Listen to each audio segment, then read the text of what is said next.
ఇకపోతే నిన్న ముఖ్యమంత్రి గారు పీపీటీ పెట్టారు. మొన్న ముఖ్యమంత్రి గారు మాట్లాడిన దాని మీద డీటెయిల్గా మళ్ళీ త్వరలో కూడా మేము మా పార్టీ తరఫున పీపీటీ పెడతాం, వివరాలు కూడా అందిస్తాం.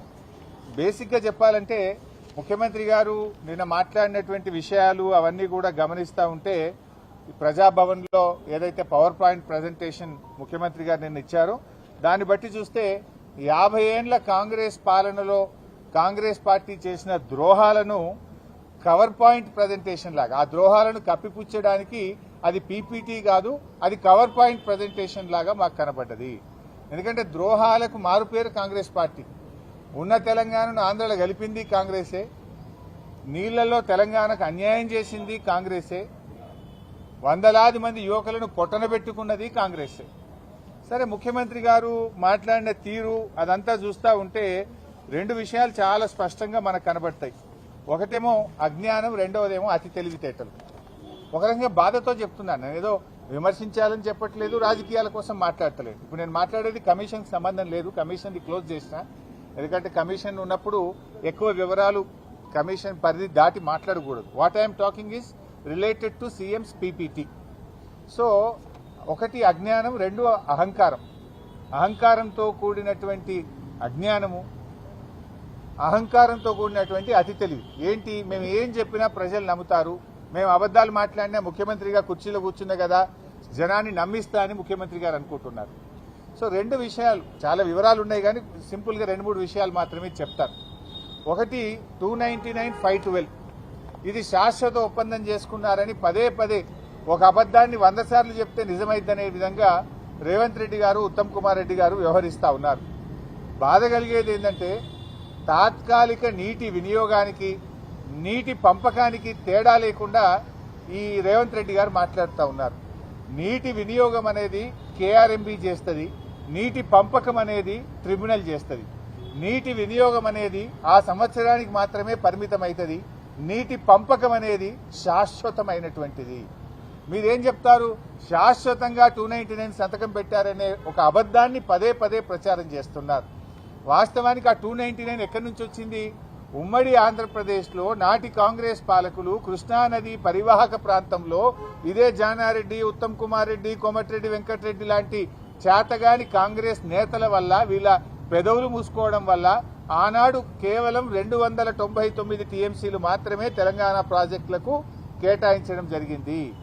దానిని ఆనాటి శాసనసభలో 2014లో అప్పటి ముఖ్యమంత్రి కిరణ్ కుమార్ రెడ్డి గారు ప్రవేశపెట్టారు. అది శాసనసభ రికార్డులలో కూడా ఉంది. ఆనాటి కాంగ్రెస్ ప్రభుత్వం జస్టిస్ శ్రీకృష్ణ కమిటీకి ఇచ్చిన నివేదికలో కూడా అటు గోదావరిలో 968, కృష్ణాలో 299 టీఎంసీలు కేటాయించాము అని కూడా ఆ రోజు చెప్పారు.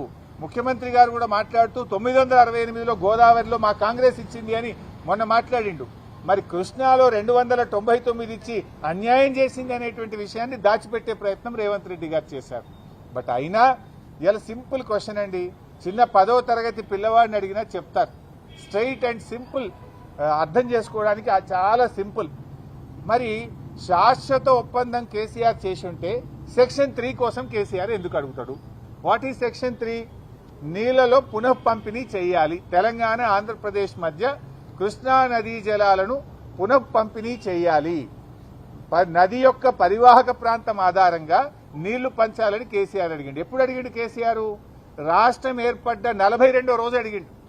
జూలై 12వ తేదీ నాడు ఢిల్లీలో సెక్షన్ 3 కింద నీళ్లు పంపిణీ చేయండి, మాకు 299 ఇచ్చి అన్యాయం చేశారు, మా తెలంగాణకు 69% నదీ పరివాహక ప్రాంతం ఆధారంగా నీళ్లు కేటాయించాల్సిందే, ఇది మా హక్కు అని కేసీఆర్ రాష్ట్రం ఏర్పడ్డ 42వ రోజు వేశాడు.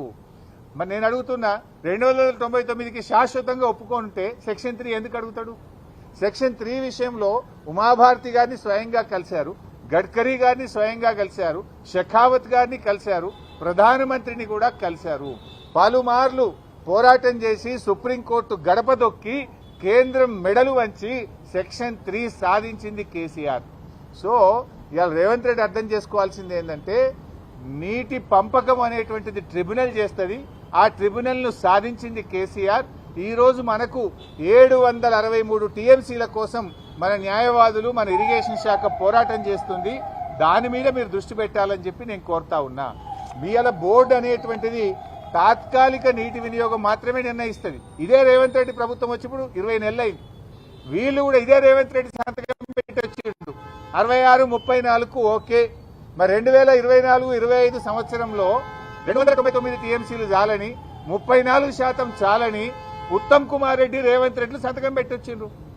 మీరెట్లా సంతకం పెట్టిండ్రు మరి? అంటే అది ఆ వాటర్ ఇయర్ కు తాత్కాలిక ఒప్పందము.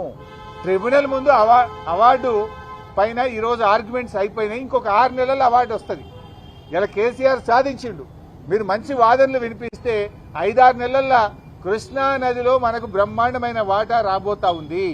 నేను అందువల్లనే మీతో కోరేది, ఆలోచించి ఇప్పుడు మంచి వాదనలు వినిపించి మీరు కృష్ణా నదిలో మన వాటాను సాధించండి. అనవసరంగా అహంకారంతోనో వెటకారంను చాలించండి. తెలంగాణకు ఉపకారం చేసే మంచి బుద్ధితో నడుచుకోవాలని చెప్పి నేను రేవంత్ రెడ్డిని కోరుతా ఉన్నా. చెప్తాను వెటకారం అహంకారం కాదు, కావాల్సింది తెలంగాణకు ఉపకారం. ఆ బుద్ధితో ఆలోచించండి. నేను సింపుల్ గా అడుగుతున్నాండి. అజ్ఞానం అనే ఒక మాట అన్న రేవంత్ రెడ్డి, చాలా పెద్ద మాట అనకూడదు, కానీ నిజంగా బాధతో అంటున్నా.